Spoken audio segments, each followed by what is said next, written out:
Okay, welcome everyone. Let's get started. Welcome to today's webinar. This is part of the Young Scholar webinar series on climate change, macroeconomics, and finance, and organized by the E-Access Forum. My name is Ishita Sen. I'm an assistant professor of finance at Harvard Business School, and I will be moderating the session today. So today we've got a great speaker lined up, Simon Oh, an assistant professor at Columbia Business School. He is going to present his research titled Climate Capitalists with Niels Gormsen and Killian Huber. Before we get started, I'd like to quickly introduce Simon. So Simon, as I said, is an assistant professor at Columbia Business School. He received his PhD in finance from the University of Chicago Booth School of Business and holds a BS and an MS in finance and electrical engineering from the University of Pennsylvania. So his research focuses broadly on asset pricing, investments, and insurance markets. And he's going to present a very interesting paper today highlighting how a decrease in firms' perceived cost of green capital leads to a reallocation of capital towards greener investments. So without any further delay, Simon, the floor is all yours. You have until about 11:45, so about 45 minutes. Go for it. All right. Thank you, Ishita, for the kind introduction. And thank you for the opportunity to present my paper today. So I'm very excited to share our work titled Climate Capitalists, which is about how sustainable investing affects the firm's cost of capital. And this is joint work with Niels Gormsen and Killian Huber, both at the University of Chicago. So the starting point for our paper is the salient and dramatic rise in sustainable investing that many of you are already familiar with. And the channel that we are focused on is what we refer to as the cost of capital channel, which we think is one potential way that this grand transition can happen. So just to make sure we're on the same page, the cost of capital, which is the cost of raising funds to operate a business, is an important determinant of a firm's investment decisions because that determines the degree of returns that the firm is willing to accept from its investments. In the long run, this is a key object that determines the firm's willingness to invest into a project with a given return.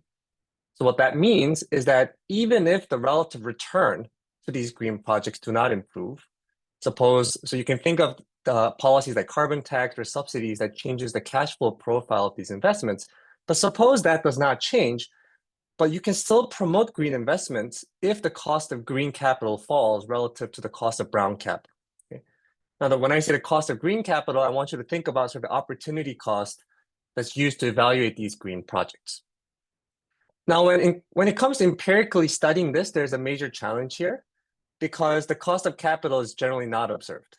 And naturally, it's something to be estimated, which leads to two problems. So first is, in the literature, using asset prices to estimate this cost of capital has proven to be quite difficult. The literature has found somewhat conflicting results due to just the inherent noise in the financial market data that we're already well aware of. But second, even if you have these precise estimates from financial market data, the firm's perceptions of their cost of capital, the cost of capital that they believe is the right one for their firm, that is the one that drives their investment decisions. And that actually may differ from the empirical estimates that you can get from this financial markets and prices.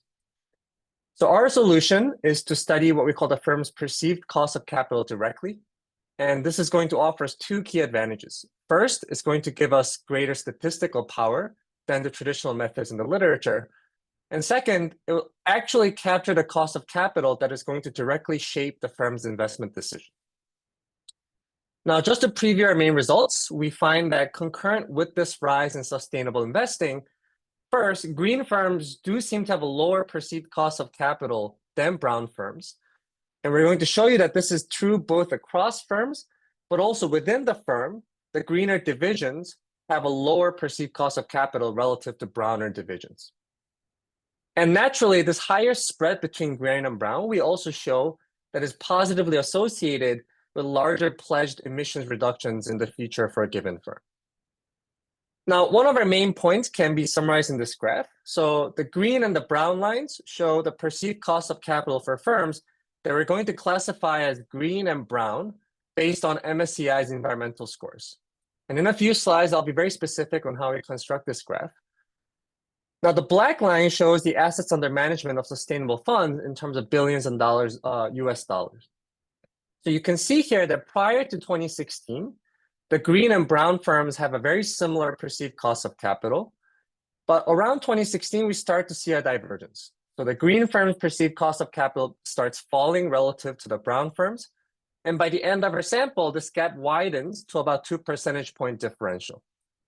And this opening of this divergence coincides with this dramatic rise in sustainable investing, which is captured by the black line here. Now, to better interpret this finding and to understand its economic implications, here's the plan for the rest of the talk. So first, I'll have a very simple model. Really, the goal is to just fix ideas. So we want to be upfront and very clear about what we mean and what might be the mechanisms through which climate capitalists can affect green investment and promote the green transition.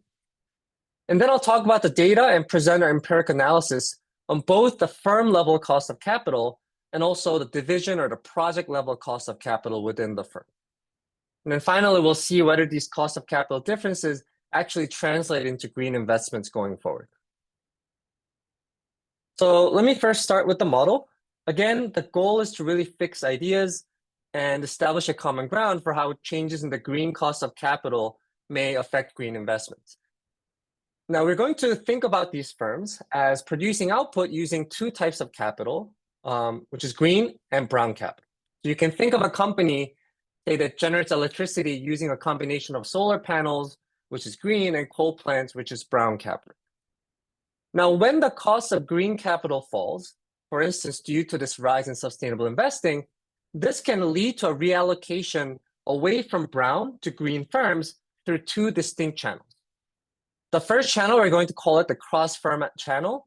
And the core idea here is that green firms that use relatively more green capital can now finance their operations much more cheaply than before. And this will allow them to lower the prices of the production that they make. And they'll be able to gain more market share away from the brown firms. So this is really happening between the brown firms and the green firms across these different companies. But there is also a second channel that we're going to call the within firm allocation.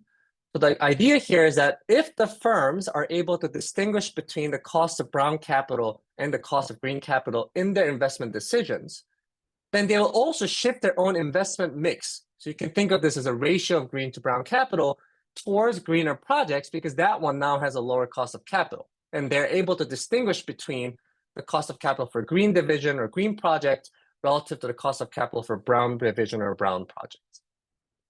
Now, the model will show that the relative strength of these two channels is going to depend on two things. So the first is the cross-firm channel that requires consumers to be able to substitute between green and brown products pretty effectively, right? So again, the real world analog would be something like, as a consumer, you're willing to switch electricity providers. That will determine the degree to which this cross-firm reallocation can happen. Now, the within firm channel is going to depend on whether actually firms apply different costs of capital across their green and brown projects. Okay, so that's what we mean by it depends on the capital budgeting practice of these firms. So this is an overview. Now let me go through a little bit more details of the framework. We're going to consider a continuum of firms indexed by I that produce differentiated products for a representative household. Now the household is going to have utility over these differentiated goods with a constant elasticity of substitution that we're going to call sigma. And as standard in these models, it's going to yield a standard CES demand curve where the demand depends on relative prices and the total wealth of decisions. Now, on the production side, the firms are going to use both brown capital and green capital to produce output using a Cobb-Douglas production function. Now, the key distinction between green and brown firms is the output elasticities. So the brown firms are going to have alpha that's close to 0.7. That reflects that brown capital is relatively more productive for these firms. And then for green firms, we're going to say alpha is equal to 0.3, which means they're more efficient at using greener capital than brown capital. Now, with this setup in mind, let me show you the firm's optimization problem. So in our baseline scenario, these firms are going to internalize that investors provide brown and green capital at different prices. As you can see in this equation, they're going to maximize profits by choosing how much brown capital, how much green capital to employ, when they pay R brown for brown capital and R green for green capital. Now here, the key parameter that I want you to remember is zeta. Okay? So zeta broadly captures the investor's climate concerns. So the idea here is that if the investors care more about the climate, they will charge a lower rate, which is this R minus half of zeta, for green capital relative to the brown capital. So zeta is this wedge between the cost of capital for brown relative to the cost of capital for green. Now, at the optimum, the firms are going to combine brown and green capital based on two factors. So one is the firm is going to use more green capital if they are technologically better at using green capital. So that's captured by the first term here, which is the alphas. Now, second, the firms also use more green capital when it becomes cheaper, which is captured by the second ratio here. So the idea is that as sustainable investing increases, zeta goes up, and that's going to make this ratio fall, and all firms shift towards green capital. And finally, equation 6 here shows how firms set their prices. This is a standard markup on the CES function times the marginal cost of output. Now, in this baseline scenario, let's think about the effect of increasing the discount on green capital, which is the zeta. So the panel A shows the firm level cost of capital. So the x-axis is increasing zeta. And what you see is that as zeta goes up, the green firm's cost of capital falls, but the brown firm's cost of capital goes up. And this increase for brown firms is smaller because they also partially shift towards green capital, which is now cheaper as zeta increases. Now, as a result, green firms are going to subsequently reduce their product prices, and brown firms raise their prices because marginal cost has gone up. But notice that the product price of the brown firms increases more than the increase for the cost of capital in panel A. Okay? And that's because as they shift towards green capital and away from brown, because they're less productive at using green, that increases the marginal cost above and beyond the simple differential in the cost of capital. Now, panel C illustrates what we call the cross-firm reallocation effect. So as green firms lower their product prices, they gain more market share and produce more output. Now, brown firms see the opposite effect because they see less demand. And this reallocation from brown to green firms and the relative increase in the size of these two firms is what we call the cross-firm channel. And that's one way in which a decrease in the green cost of capital, as captured by this increase in zeta, can lead to lower emissions. Now, there's another channel where the greater zeta can actually lead to within-firm reallocation. Okay? So in panel D, I'm showing you the ratio of brown to green capital as zeta increases. So what you see is that the lower cost of green capital, that incentivizes both green and brown firms to reduce this ratio of brown to green capital. But the aggregate ratio here, which is in orange, that actually falls more steeply than the individual firms because it includes both this within-firm reallocation and also the cross-firm reallocation channels. And as a result, both brown and green firms, they reduce emissions per output because of this within-firm reallocation channel. And again, this aggregate emissions to output ratio falls more strongly than the individual firm level ratios because it reflects both the cross-firm reallocation toward green capital and also within the firm, they move towards using more green capital relative to the brown capital. Okay. Now, if you take a step back and think about how firms apply their cost of capital in practice, it is quite likely that they just have a single cost of capital number that applies to the entire firm. So what's going to happen if they don't distinguish between the cost of capital for green and brown, but they just instead use a single weighted average cost of capital? So that's what this optimization problem represents.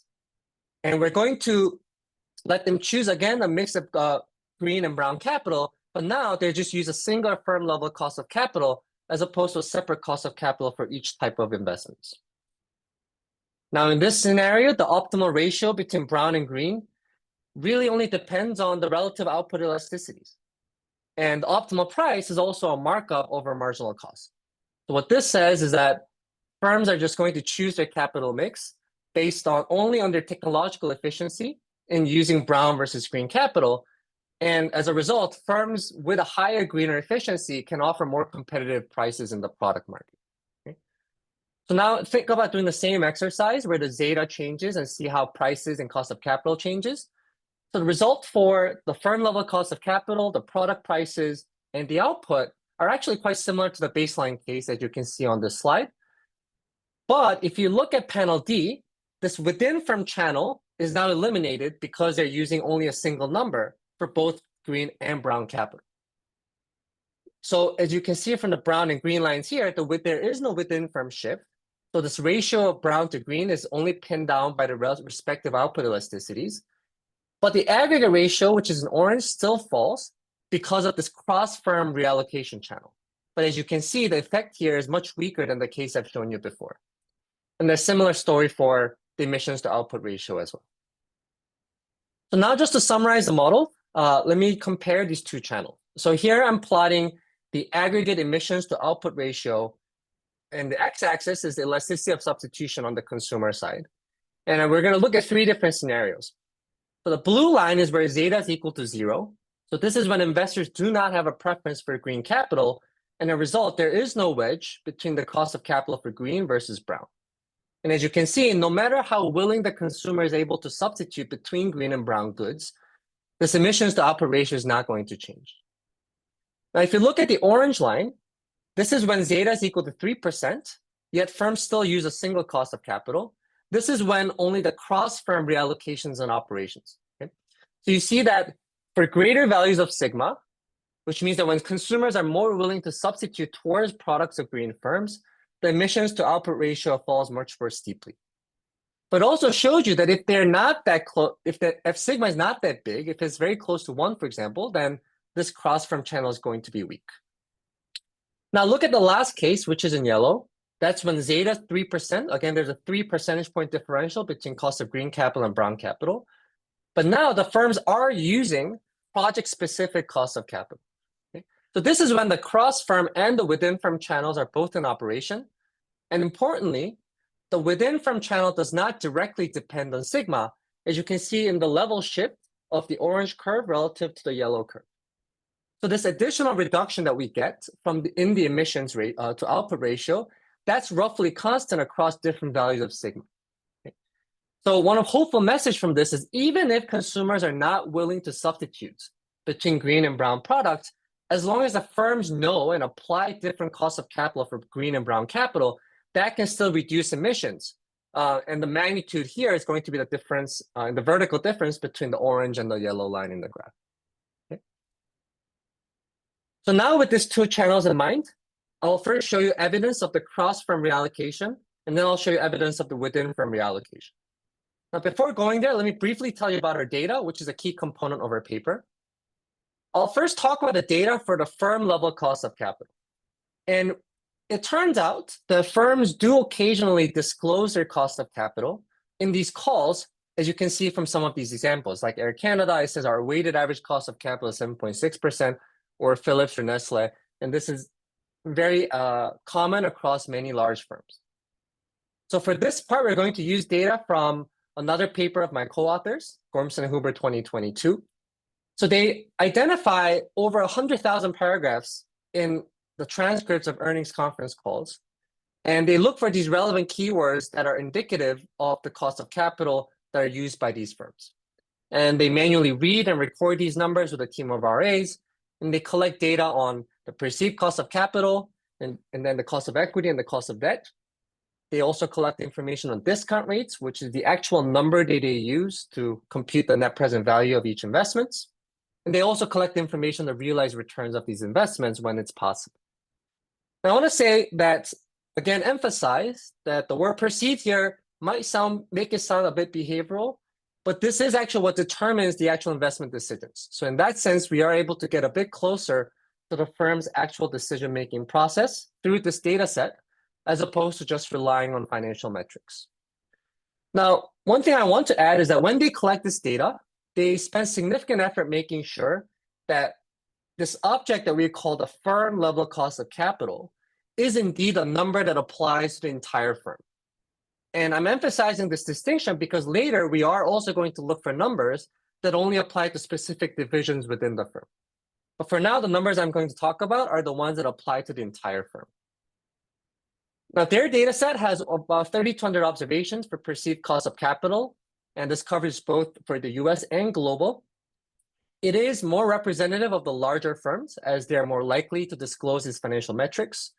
And I'll talk a little bit about the representativeness on the next slides.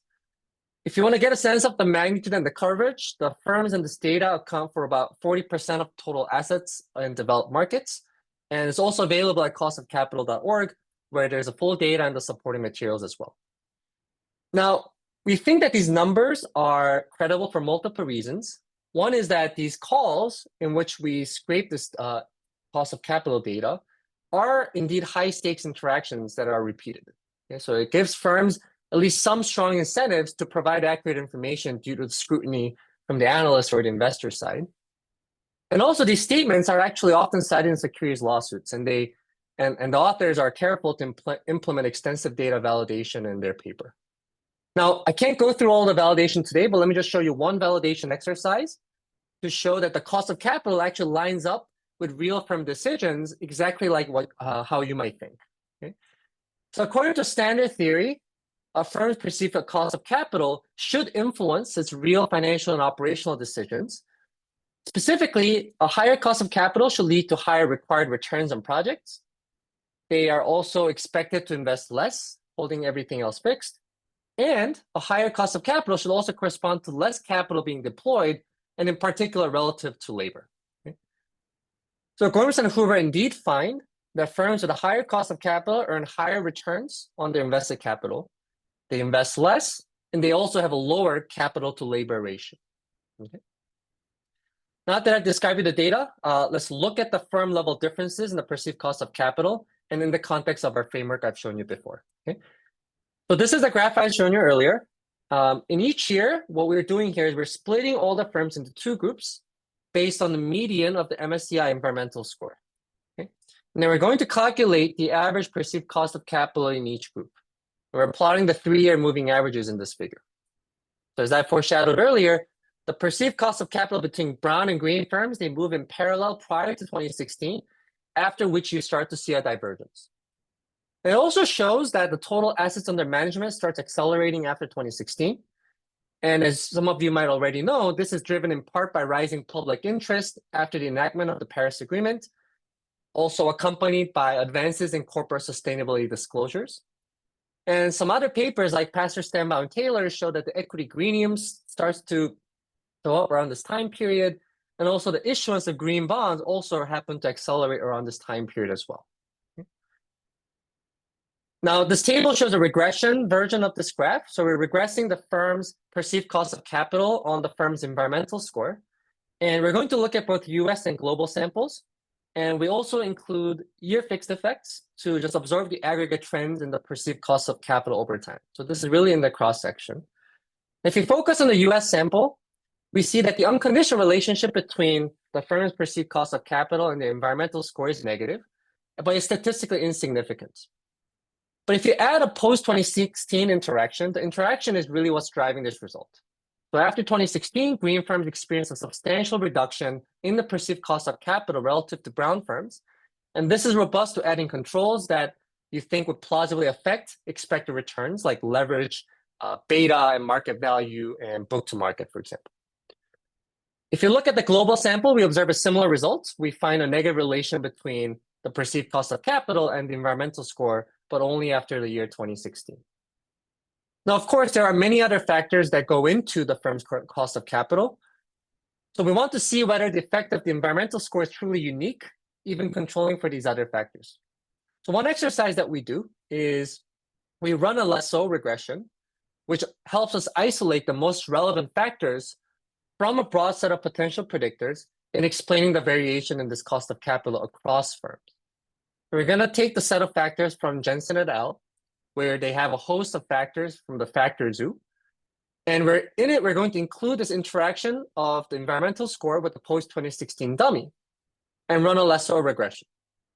And what the lasso gives us, it identifies 14 characteristics as strong predictors of the perceived cost of capital. And one of them, which is the third one on the x-axis here, is the post-2016 interact with the e-score. So what this tells us, it does not simply stand in for other determinants of the perceived cost of capital that has already been discussed in the literature. Now, another way to look for robustness in the result is to use an alternate measure of greenness. So here what we do is we take the robust green score from Eskilsson et al., which basically averages various greenness indicators across different providers. And this measure in particular, that one puts a 17% weight on the MSCI environmental score that we used before, which means it is officially based on different information from the one that we previously showed you in the earlier graphs on the table. Now, if you do this exercise using this robust green score, you can see that it produces similar results as the one using just the MSCI environmental score. And this suggests that these observed trends are not driven by specific data source biases, but it is actually pretty robust across the various measures of firm greenness. And here you can also repeat the main panel regressions. And as before, we find that the spread between green and brown only seems to appear in 2016, and also with a similar magnitude of between 1.5 and 2 percentage point differential. Now, at this point, one question you might be having is how our estimate compares to the estimates in the literature.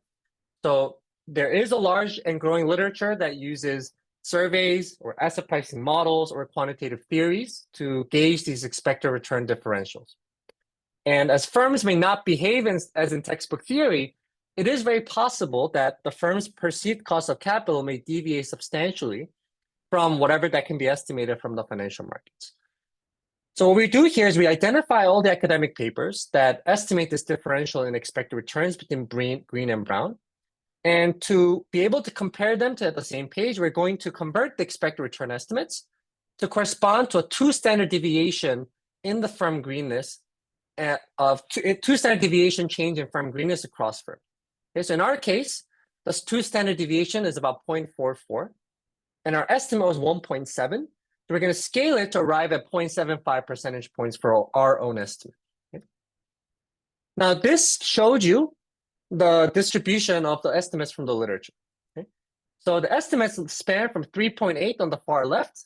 That says the brown firm's cost of capital is 3.8 percentage points higher, all the way to negative 7.1, which says the brown firm's cost of capital is actually 7.1 percentage points lower than the green firm's cost of capital.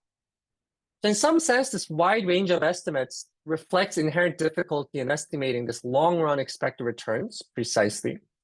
It also implies that green firms can base their cost of capital on a wide range of values, depending on which metric they decide to use. So in the absence of data on the firm's actual internal perceptions, it is a bit difficult to infer the cost of capital used by the green firms and how that has changed over time. Now, our estimate lies roughly in the middle of the estimates from the literature. So while the 0.75 percentage point differential is economically large and significant, it is not inconsistent with the estimates in the literature. Now, so far, we've mostly talked about the firm level cost of capital, which, again, just to remind you, relates to this cross-firm reallocation channel. But remember that our framework also says that even when this cross-firm channel is ineffective, the within-firm channel can still promote green investments. So in other words, even in a world where the consumer are very obstinate, they're unwilling to substitute across products, the within-firm channel can be effective at promoting green investments. Now, to study this channel, you do need project-specific cost of capital. And it turns out that some large firms explicitly set different costs of capital between green and brown investments. So this is one example showing how a major energy company allocates capital across divisions, each with specific IRR hurdle rates. So just to walk you through this slide, this is from Shell, and you can see that the hurdle rates for upstream oil and gas investments is around 15%. So this is consistent with higher expected returns for riskier brown capital projects. On the other hand, if you look at renewables and energy solutions, they have a lower hurdle rate of 10%, 6 to 8%, which reflects the cost of capital for the green projects. Okay? So we collect these types of information for the largest 100 energy utility firms, and then we're going to classify each rate by whether it applies to green, brown, or neutral division. You can think of the green division as focusing on renewable energy sources like wind, hydrogen, and solar. The brown divisions are high emission sources like coal and oil. And in a neutral, we have, for now, put in mixed emissions activities like building or maintaining general electricity infrastructure. And it also includes nuclear, because we are aware that there are some mixed evidence on how green that technology might be. Now, the number of included firms, unfortunately, is relatively small. But the good news is that the sample does include a few of the largest and highest emitting firms in the world. And for example, these 4 firms, Shell, BP, Total, and EDF, they account for about 4% of total global emissions. Now, what we're going to do is we're going to regress these costs of capital on the classifications of green and brown projects to see how the financing cost differs across these project types. And here we're including year-end firm fixed effects, which means our comparisons are within firms now. So column 1 is where on the left-hand side is a regulated cost of capital. These are rates set by the energy regulators that firms also disclose in these conference calls and the investor presentations. But here you see no significant association between how green the division is and the cost of capital set by the regulators. So somewhat, in some sense, this reflects the fact that regulators do not account for the greenness of the division. On the other hand, if you look at, excuse me, if you look at the perceived cost of capital and discount rates, they are significantly lower for green divisions compared to brown divisions. Okay? So for the perceived cost of capital, again, this is the cost of raising funds to operate a business. There's about 0.9 differential between green and brown firms. In column 3, we have the discount rate. This is the required return on new investment, and which is used to compute the present value of future cash flows. And here you see a much bigger fall for the cost of the discount rate applied to these green divisions. Now, in my co-authors' other papers, they have a large discussion about the wedge that's driving the cost of capital and discount rates.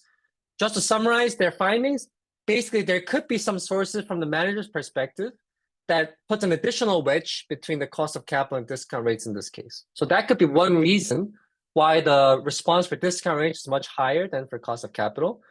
Maybe it's also possible that firms have lowered their discount rates in green divisions because maybe they want to expand into green investments for ideological reasons. That could be another hypothesis. Now, if we add an interaction with a post-2016 dummy in this regression, you see that this differential between green and brown within the firm is really a post-2016 phenomenon. Okay? So if you look at the interaction term in column 2, what that says is that there's a 8.8 percentage point difference in perceived cost of capital between green and brown projects post-2016. And this is smaller than the 1.7 percentage point I'd shown you earlier, which was the cross-firm spread. But they are statistically similar, both in terms of comparable magnitudes. And also for discount rates in column 3, you see that the within firm gap only starts to open up only after the year 2016. Now, here I want to emphasize 2 last things. One is that it shows that some of the largest firms are indeed sophisticated enough to perceive and apply project or division-specific cost of capital. Okay? Now, so far in the literature, there has been very little evidence showing that this within-firm variation could be at play. So in that sense, we think this result is quite illuminating. Second, if you look at the timing of these results, it is consistent with the view that this rise in sustainable investing can really affect the within-firm capital reallocation. And we think this is important because some of the largest players in the utilities and energy sectors are starting to strongly favor the green divisions over the brown divisions, precisely along with the timing when you think that the investors' interest and climate concern are starting to increase rapidly. Okay, so in the last part of the paper, let me go through how the reductions in the perceived cost of capital maybe can lead to the firm's actual emissions plans. And if you think about how you want to study this question, you would want data on the green and brown cost of capital for all the firms and the actual changes in emissions over a long time horizon. Okay. Now, due to data limitations and also the fact that we cannot wait 10 or 20 years to observe how emissions actually change in the future, what we're going to do is we're going to use sectoral variation. So for each sector in our data, we calculate the average perceived cost of capital of green firms in that sector and the brown firms in that sector. And this is all post-2016. So this number we're going to interpret as the cost of capital of green capital in that sector and the cost of capital for brown capital in that particular sector. Now, to measure the firm's investments, green investments, we're going to get data on their pledge reductions and emissions from MSCI's climate targets database. So just to give you a little bit background on the data, the MSCI collects this firm's pronounced climate targets and commitments from public sources. So this includes annual reports, carbon disclosure project disclosures, or the Science-Based Targets Initiative. And we're going to merge that data at the firm level to our conference call data using the same procedure that we used with the MSCI environmental score. Okay? And one advantage of using these pledges is that it is capturing long-run expected changes in firms' green investments and emissions. And this is important because changing the cost of capital is primarily about affecting the long-run capital allocation. So while it is possible that these pledges may not materialize, the alternative of studying these realized emissions is likely a bit less informative because the emissions from 2016 to 2023 is unlikely to reflect the true changes in the cost of capital from the firm's perspective. So with this data, we're going to regress the firm's emissions pledge on the average cost of brown and average cost of green capital in the firm's respective sector. We're going to include fixed effects to control for pledge-related characteristics and also the region in which we observe the data. So here's the results. In columns 1 and 2, we're using the total pledge percentage change in emissions over the lifetime of the pledge. Okay, so if the firm has pledged to reduce emissions by 20% over a 30-year horizon, that's the number we use. And in the columns 3 and 4, we're going to take the geometric average per year of these pledged emissions reductions. So what this regression shows you is that firms that face a higher cost of brown capital in that sector, they pledge to decrease emissions by more. In a similar vein, firms facing a higher cost of green capital in that sector, they pledge to decrease emissions by less. So this findings is consistent with this view that a relatively higher cost of brown capital, it makes it optimal for the firm to shift away from brown to green, and that as a byproduct reduces their planned emissions. And this is robust to controlling for potentially confounding variables like return on equity or Tobin's Q, and also the financial cost of capital that we estimate using the CAPM. Now, to interpret this magnitude, consider a 1 percentage point increase in the cost of brown capital in a given sector, and also 1 percentage point decrease in the sectoral level cost of green capital. So, okay, so the variation we're thinking about is a 2 percentage point gap between green and brown. And if you look at the point estimates in column 1, that corresponds to a decrease in the pledged emissions by 22.4%, just by adding up these two coefficients, with a minus sign, of course. Now, we see in the data that the average perceived cost of brown and the average perceived cost of capital for green is also about 2 percentage point differential. So what these magnitudes suggest is that an empirically realistic spread between the cost of green capital and the brown capital seems to be positively associated with a meaningfully large decrease in these emissions pledges. Okay, so let me just end by concluding and summarizing our findings. So this paper is really trying to use firms' perceived cost of capital and see how the observed changes between brown and green can lead to actual firm changes and emissions and investments. We showed that there is a substantial cross-firm differences in the perceived cost of capital between green and brown firms. We also have some evidence of within-firm variation across green and brown divisions. And if you look at the timing of these differences, they seem to appear concurrently with the rapid rise in sustainable investing that we observe both in the US and also globally. Now, using our framework, we also try to connect these findings to real grand transition. So we show that the cross-firm reallocation towards green firms, that can happen even if the firm only uses a single cost of capital for their entire operations. But even if that channel is not there, there's also within firm reallocation for firms that actually seem to apply a different perceived cost of capital depending on whether the division is green or brown. That's all for today, and thank you for listening. That was awesome, Simon. Thank you so much for presenting today. Let's open up the floor for questions. So audience, feel free to post your questions in the chat, and I will be happy to then read out your questions. And other panelists, feel free to speak up for yourself by raising your hand, and then I'm going to unmute you.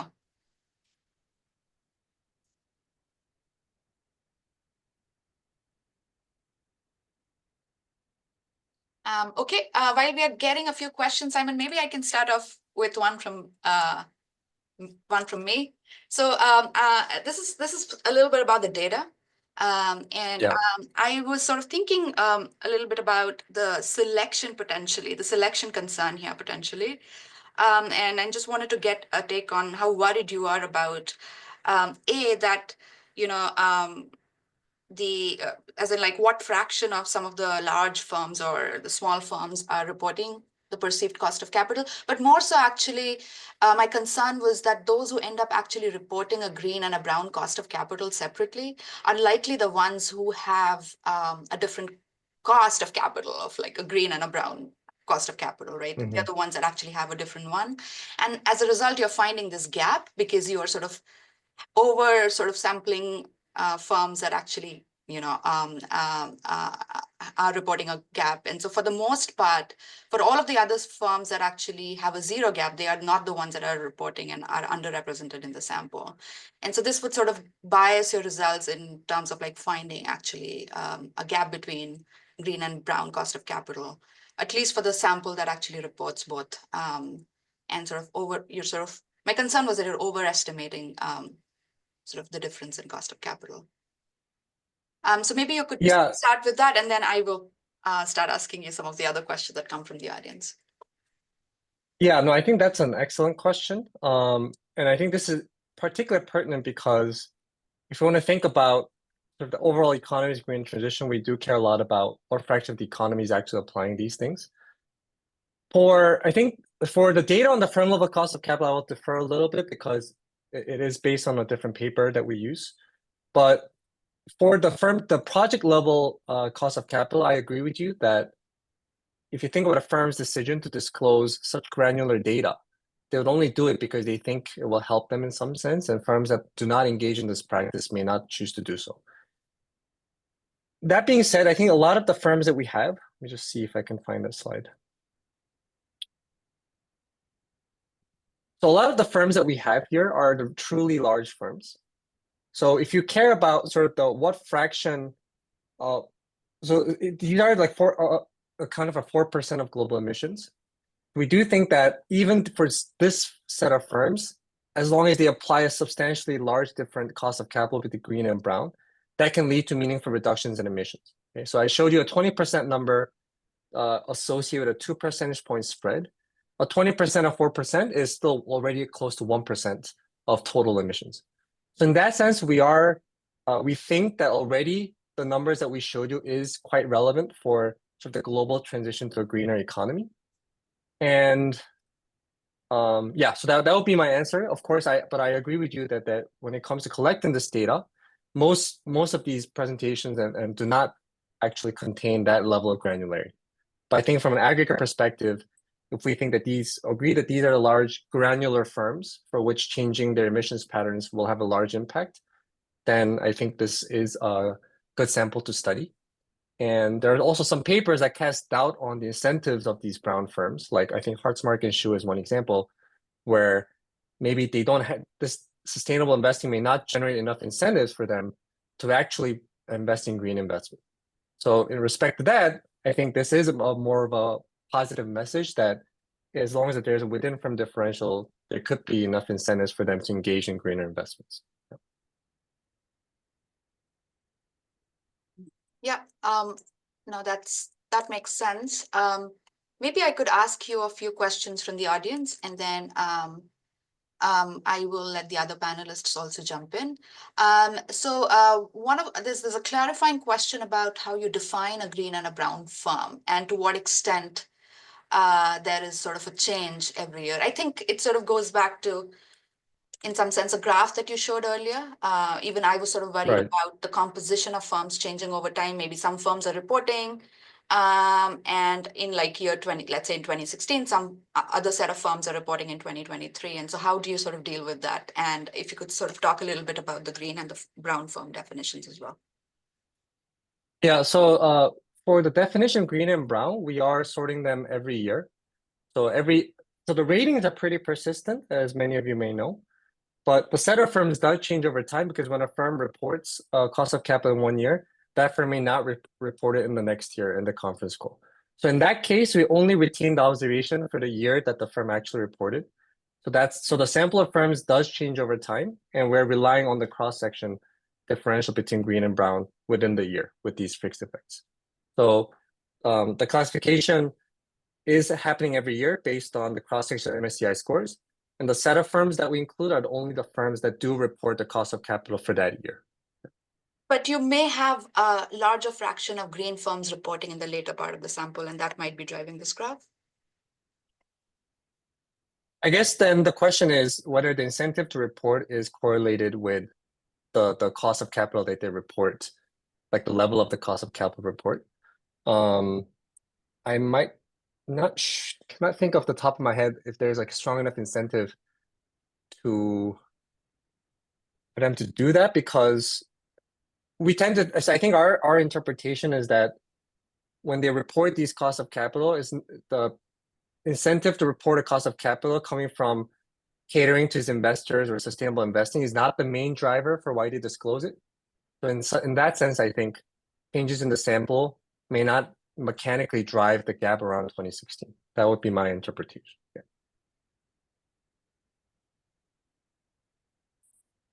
Okay. I am not able to see any PhD hands up, other panelists hands up. Can you, let me make sure that I have got the right window up. But in the meanwhile, let me ask you one more question from the audience. So one question was about, for the within firm analysis that you do, how do founders know what sort of projects they are funding? Oh, yeah, that's a good, yeah. Yeah, go for it. No, so this is a very important question. So this touches on sort of what generates this gap between the firm level within cost of capital within green and brown. So one hypothesis I think is what Pascal you're getting at is when people decide to provide funding for these firms, they explicitly state that they would use this funding to be used for green projects versus brown projects. So a lot of the project finance or green bonds example that you mentioned could be one way that could happen. There is an alternate way this could happen where even though the firms, when they think about the level of cost of capital they use, they start with some firm-wide number. And then the gap between green and brown divisions is really a function of the manager's discretion. So maybe the manager, through either agency reasons or just idiosyncratic ideological reasons, or maybe just based on their own analysis of the riskiness of these different projects, the manager could be responsible for generating internally the gap between green and brown. So in our paper, we don't have those results yet, but I think this is the right path forward if we want to really think about, okay, we know that now there are some differences within the firm, especially for large firms. What is the one that's responsible for generating this gap? Yeah. Great. Yasmin, I see your hand up. Do you want to ask your question?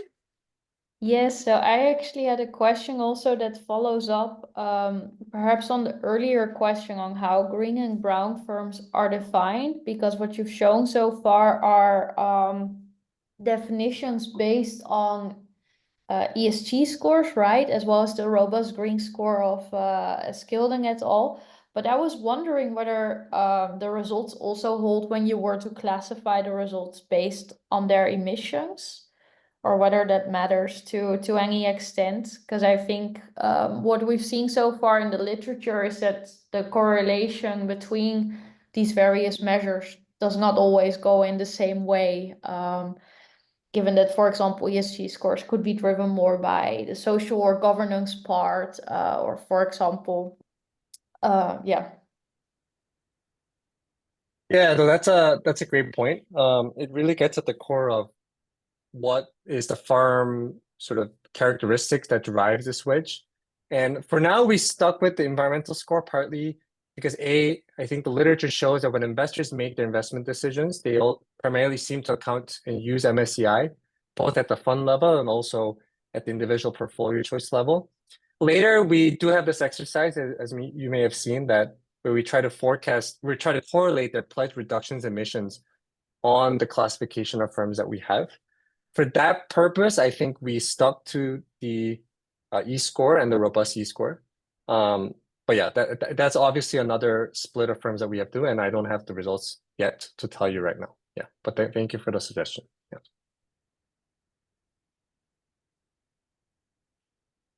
Great. Okay, guys, feel free to ask your questions, and while I wait for some more, maybe I can ask one more question, Simon. Sorry for taking over so much of the time, but so one of the things that I was sort of thinking about, especially looking at the last part of the paper, was this concern about reverse causality in some sense, meaning that that firms sort of that end up investing more in green projects, in a sense, justify those investments by reporting a lower cost of capital, but it's something else that is sort of driving both the real outcomes as well as what you see them report. I see. So you're thinking about, I guess in the case of emission, because we look at the reductions in pledges, the firms that choose to pledge greater, more ambitious reductions in emissions are the ones that report just a lower green cost of capital. That's sort of your concern. Yeah. Yeah. So I think I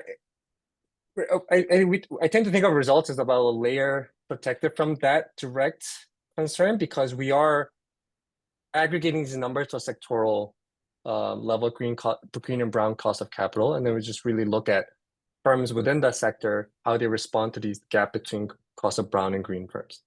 I think that's potentially one advantage of this, is we're really using these cost of capital data to get like a sectoral level of estimate, to get at the cost of green capital in general, as opposed to that firm specific cost of green capital. So that's, I think, one way that we're addressing this, but I sympathize with the need to, maybe it would be better if we have a stronger cause of claim that this really causes the pledge reductions emissions. But so far, we are shying away from that claim because we don't have that strong enough evidence. Yeah. Great. So let me ask a question from the audience. So Genevieve asks, and this must maybe a difficult one to answer. Can you discuss how the companies integrate climate risk analysis into their green and brown screening process? Anything that you can say on that, Simon, would be great. So when the green and brown screening process, I presume it's more about, I guess, the nature of the project, I think, or well, I'm going to assume that this is a question about how firms,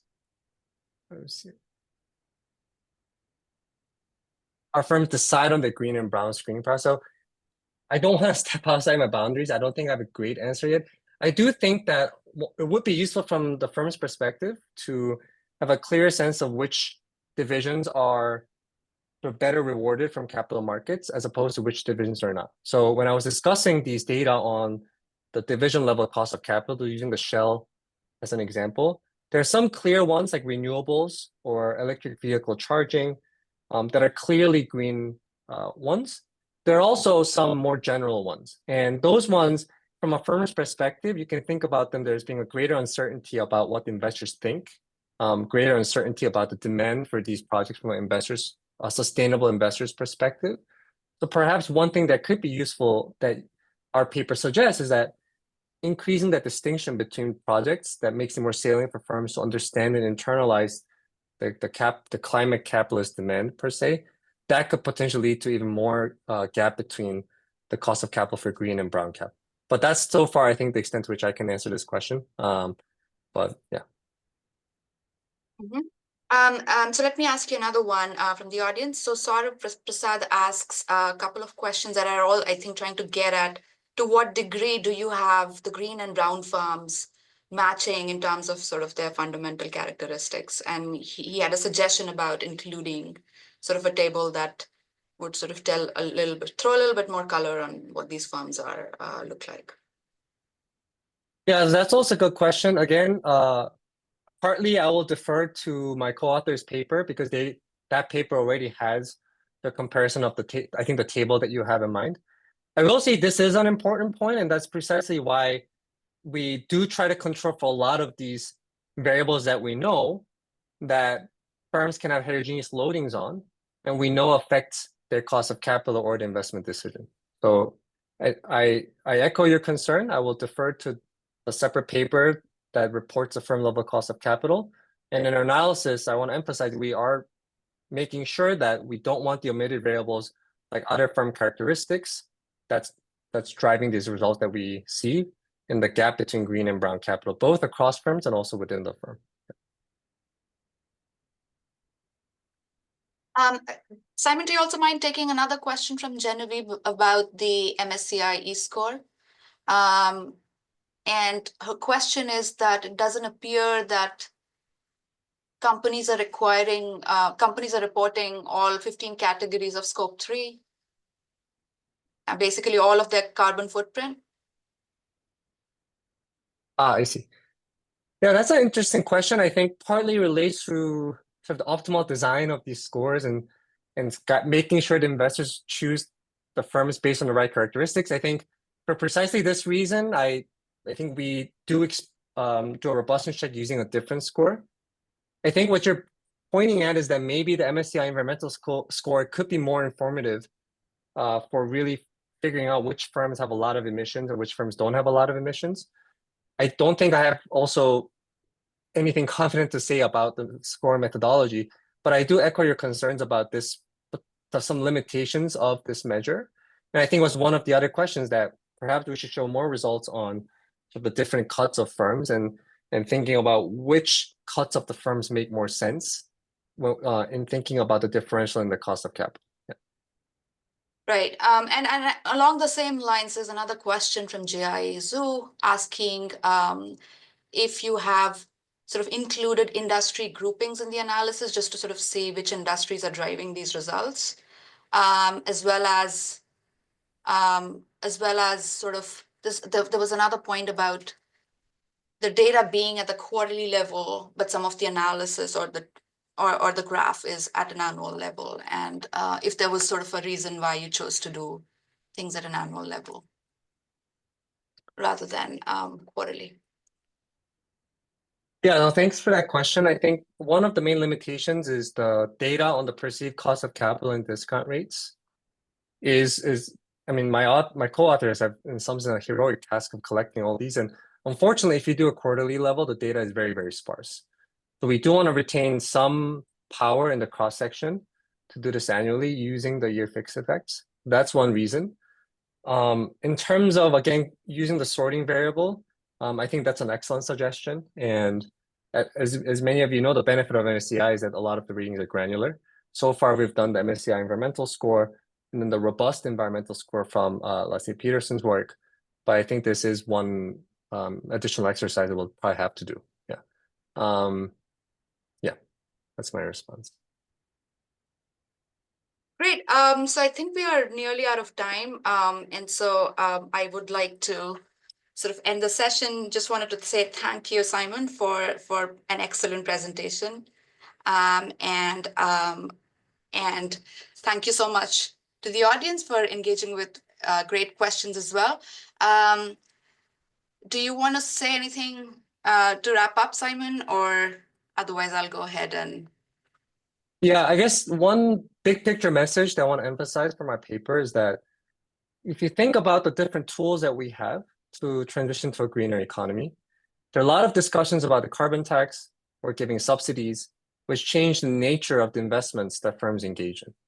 But the point we're really trying to make is there's this other green finance where keeping the cash flow profile of the investment fixed, can we do something with the discount rates and the cost of capital to promote transition to a greener economy? And we view our paper as sort of a first step in providing a realistic answer to that question. And I think this is an important question to figure out as we think more about what are the optimal ways to make that transition going forward. But yeah, thank you again for the opportunity and the questions. And hopefully I'll talk to many of you later with a revised and updated version of this paper. Thank you so much. Great. Thanks so much, Simon. It was excellent excellent paper and excellent presentation. I just wanted to just make a quick announcement about our last webinar of 2024, which will take place on December 2nd. And Katerina Seghini will present her paper, Sovereign Debt Sustainability and the Carbon Budget and Climate Damages. So with that, thanks so much, everyone, for joining, and looking forward to seeing you again in a few weeks.